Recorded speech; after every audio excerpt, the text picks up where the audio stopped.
नमस्कार, मेरा नाम है मीनाक्षी रजत और आप देख रहे हैं अपना फेवरेट डिबेट शो सबका हिसाब होगा। बात आज उत्तर प्रदेश की करेंगे। उत्तर प्रदेश के मंत्री रघुराज सिंह के बयान ने एक नई बहस छेड़ दी है। क्या इबादत के लिए सड़क को रोकना जायज है या फिर नियम सबके लिए बराबर होने चाहिए? कहा जाता है कि मजहब नहीं सिखाता आपस में बैर करना, लेकिन क्या मजहब सिखाता है राहगीरों का रास्ता रोकना? जरा ये तस्वीरें देख लीजिए। ये तस्वीरें आई हैं इसलिए ये बयान दिया है। देखिए, कानून और व्यवस्था सबके लिए सर्वोपरि है, सबके लिए समान है। सड़क चलने के लिए है, नमाज के लिए मस्जिदें बनी हुई हैं। जब आप रास्ता रोकते हैं तो बीमार एम्बुलेंस में दम तोड़ देता है। फिर ऐसी इबादत किस काम की जो लोगों को परेशानियों में डाल दे, जो लोगों का रास्ता रोक दे? अब आपको सुनाते हैं कि खुले में नमाज को लेकर यूपी सरकार के दर्जा प्राप्त मंत्री ठाकुर रघुराज सिंह ने आखिरकार क्या कहा है। देखिए, खुले में नमाज पढ़ना एकदम नाजायज है। मैं अरब के कई कंट्री घूमा हूँ। अरब में भी मैंने देखा है कि मस्जिद के अंतर्गत ही नमाज पढ़ी जाती है। अगर इनको नमाज रोड पर पढ़नी है तो पाकिस्तान जाए या इराक जाए। और इस्लाम भी तो यही सिखाता है कि किसी को तकलीफ देकर की गई इबादत कबूल नहीं होती है। अगर हम सड़कों पर ट्रैफिक रोक करके नमाज पढ़ते हैं तो हम बहुत लोगों का रास्ता रोक देते हैं, जिसमें कई एम्बुलेंस भी हो सकती हैं। किसी की जिंदगी सांसें गिन रही होती है। नियम बने हैं लेकिन उनका पालन कोई नहीं कर रहा है और ये तस्वीरें उसकी गवाही है। अब आपको बताते हैं कि मंत्री के बयान के आखिरकार मायने क्या है। सड़क पर भीड़ जमा होने से यातायात बाधित होता है। इबादत के लिए मस्जिद का उपयोग करें, ये उनकी तरफ से साफ तौर पर कहा गया। इस दौरान उन्होंने इस बात का भी जिक्र किया कि मिडिल ईस्ट की कई ऐसी कंट्री है जहां पर मस्जिदों में ही नमाज पढ़ने के नियम है। नमाज के लिए रास्ता रोकना मौलिक अधिकारों का हनन है, ये बहुत सारे लोग ऐसा कहते हैं। दूसरी तरफ तुष्टीकरण की राजनीति को खत्म करने की कोशिश भी की जा रही है। अब मंत्री जी के बयान से साफ जाहिर है कि अगर इबादत करनी है तो खुदा के घर जाइए, राहगीरों को बंधक मत बनाइए। जैसा कहा गया है कि अपनी इबादत को दूसरों की तकलीफ ना बनाओ। खुदा भी खुश नहीं होता जब बंदा दुखी होता है। इस्लाम के हिसाब से आखिरकार कहां कहां नमाज पढ़ सकते हैं वो मैं आपको बताती हूं। इस्लाम में इबादत के लिए कुछ जगहों का जिक्र है।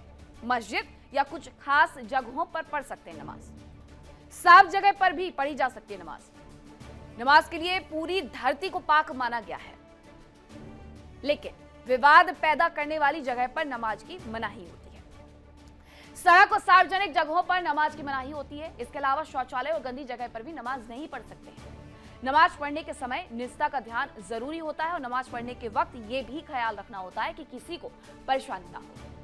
अगर प्रशासन और धर्मगुरु मिलकर के समन्वय बिठाएं तो ना सड़क रुकेगी और ना ही भावनाएं आहत होंगी।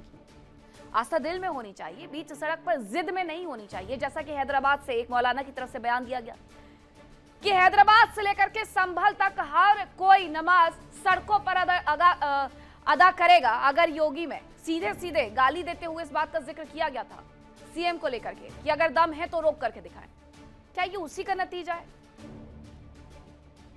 राजनीति का तो काम होता है बयानबाजी करना, लेकिन लोगों को भी आग में घी डालने से बचना चाहिए। आज इसी मुद्दे पर डिबेट के लिए खास पैनल जुड़ा है, उनसे रूबरू करवाऊंगी, लेकिन उसके पहले आपको रिपोर्ट दिखाती हूं।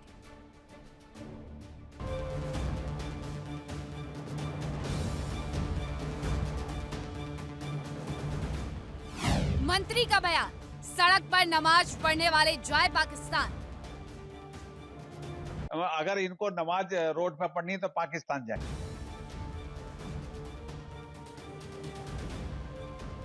सड़क बना इबादत का स्थान, क्या यही कहता है इस्लाम?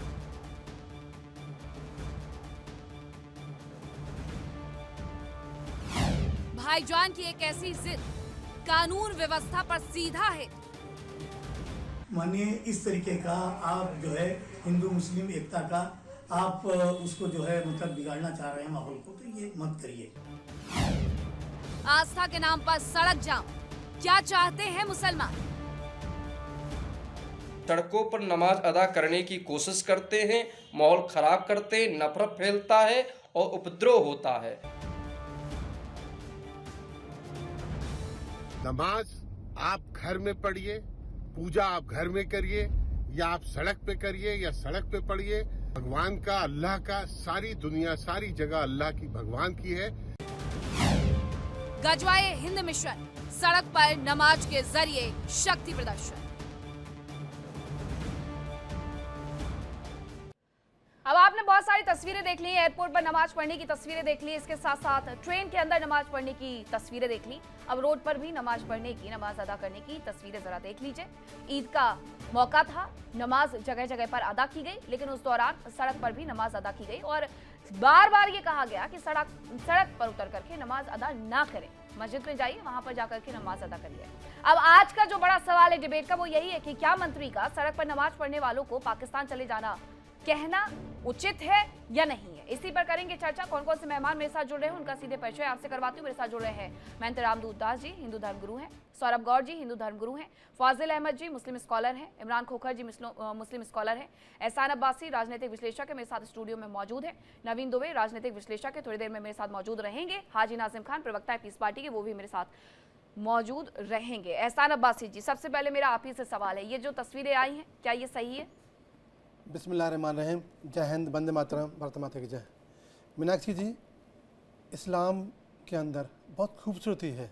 हमने दुनिया में जो मुसलमानों ने कलमा पढ़ा है, ला इलाहा इल्लल्लाह मुहम्मद रसूलुल्लाह, यानी कुछ परवरदिगार के सामने हम सजदा करेंगे और उनके आखिरी नबी मोहम्मद साहब हैं, तो जब पूरी दुनिया बनाने के सामने हम सजदा करेंगे या उसकी आराधना करेंगे तो वो जगह पवित्र होनी चाहिए, एकांत होना चाहिए। वो मस्जिद हो या फिर ईदगाह हो या फिर अपना घर हो, वहाँ पर नमाज कर सकते हैं। हम उस परवरदिगार के सामने खड़े होते हैं जिसने पूरी दुनिया को बनाया है, उसके लिए हम सजदा करते हैं। उसके लिए हम अपनी नमाज का मतलब है हम अपने लिए, अपने देश के लिए, अपने देशवासियों के लिए, अपने यार दोस्तों के लिए, अपने पड़ोसियों के लिए, अपने रिश्तेदारों के लिए, अपने यार दोस्तों के लिए, अपने भाई बहनों के लिए हम दुआ करते हैं सलामती की, हम दुआ करते हैं रोज़गार की, हम दुआ करते हैं भाईचारे की, हम दुआ करते हैं उस परवरदिगार से पूरी दुनिया की सलामती की।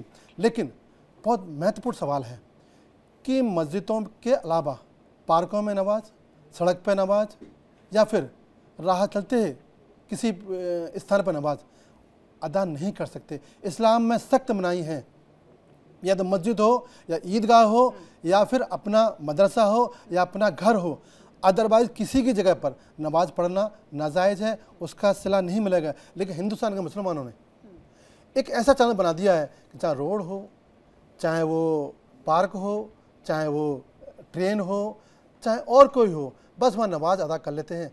ये बिल्कुल नाजायज़ नहीं, जायज़ नहीं है, ये नाजायज़ है। एक बात बता दूँ मीनाक्षी जी, कभी किसी सिख को देखा है अपने चौराहे पे गुरपाठ पढ़ते हुए? मैंने तो नहीं देखा, या शायद किसी देखा हो तो मुझे बता दो। किसी पादरी को चौराहे पर या पार्क में बैठकर किसी की बात करते देखा है? नहीं देखा। अरब कंट्रियों में, या मैं दुबई में रहा हूँ, दुबई के अंदर किसी रोड पर, किसी पार्क में या कि चौराहे पे नमाज पढ़ते हुए, कलाम पाक पढ़ते हुए मैंने तो नहीं देखा। ये हिंदुस्तान का मुसलमान जिद्दी क्यों है? ये क्यों जिद करता है? ये क्यों ये इस्लाम को बदनाम करता है? ये क्यों इस्लाम की तौहीन करता है? ये क्यों हमारे हिंदू भाइयों के भाईचारे को तोड़ने की फिराक में रहता है? अरे हम देश के नागरिक हैं, हमारे इस देश के अंदर हमारे पूर्वजों ने दफन हैं, इस माटी में दफन है, हम देश के रहने वाले हैं। हमें अपने पड़ोसियों का, अपने भाइयों का, अपने हिंदुओं का सम्मान करना होगा, उनकी आस्था का भी सम्मान करना होगा। हम 5 बार नमाज अजान होती है, हिंदू भाई सुनते हैं ना, किसी ने मना नहीं किया ना, फिर रोड पर जिद क्यों, पार्क में जिद क्यों? ये जिद है, मतलब नहीं, जिद ये अहंकार भी है, और ये हमारे हिंदू भाइयों की आस्था को ठेस पहुंचाने के लिए जो कुछ मिट्टी पर लोग करते हैं। कहा कि नमाज अगर अदा करनी है तो ईदगाह जाना चाहिए, बाकी और भी स्थान है वहां पर जाकर के, मदरसे में जाकर के हम नमाज अदा कर सकते हैं। तो फाजिल अहमद जी, रोड को ही क्यों चुना जाता है? उत्तर प्रदेश में आज से थोड़ी ना कहा गया है, बहुत वक्त से ये कहा गया है कि अगर आपको नमाज अदा करनी है तो आप मस्जिद में जाइए, वहां पर जाकर के नमाज अदा करिए। अब ऐसा तो है नहीं कि भारत में नमाज अदा करने के लिए मस्जिदों की संख्या कम पड़ गई है। भारत तो एक ऐसी जगह है जहां पर सबसे ज्यादा नमाज है, अगर किसी देश में है तो। देखिए मीनाक्षी जी, हम लोग वसुधैव कुटुंबकम है, हम लोग तो सड़क पर मंदिर बना लेते हैं, बीच सड़क पर, चौराहे पर मंदिर बन जाता है।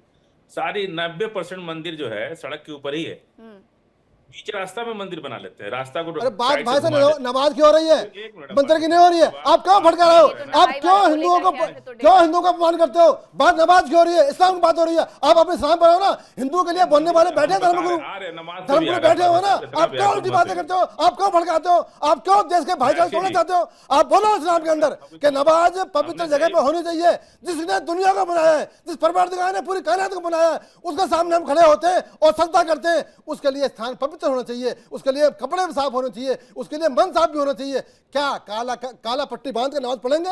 ये किसने सिखाया है आपको? कौन सा इस्लाम सीखते हो, कौन सा इस्लाम बनाते हो? आपने इस्लाम को बदनाम कर दिया। आप गंगा के अंदर अफ्तारी करते हो और हड्डी फेंकते हो। शर्म आनी चाहिए आपको। इस देश के मुसलमान ने इस्लाम को बदनाम किया है, मुसलमानों को बदनाम किया है और देश की भावनाओं को आहत करते हैं। यही आपको चलते हैं। फाजिल अहमद जी कह रहे थे कि देश में 90% जो मंदिर हैं वो सड़कों पर बने हुए हैं। मैं जरा इनसे डेटा भी चाहूंगी, ये तो हमेशा उल्टा खींच करके लेकर के जाते हैं, लेकिन उसके साथ साथ मैं ये भी चाहूंगी थोड़ा सा नहीं, आप बोलिए, आप ही फाजिल अहमद जी हैं। फाजिल अहमद जी से ही मैं पूछ रही हूँ कि फाजिल अहमद जी, नमाज क्या सड़कों पर अदा करना सही है कुरान के हिसाब से? मुझे ये बताएं। अब नहीं, बासदेव कुटुंब का नाम लेते हैं और बासदेव को उनका जवाब पूछते हैं आप कभी मंदिर गए? बासदेव के मंदिर में गए?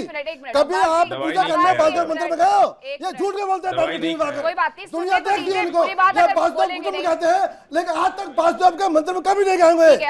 देखिए इंडिया डेली 24/7 अब आपकी स्मार्ट टीवी पर। इंडिया डेली मौजूद है सभी डिजिटल प्लेटफॉर्म पर लाइव और लगातार। इंडिया डेली 24/7 हर दिन राष्ट्र को समर्पित।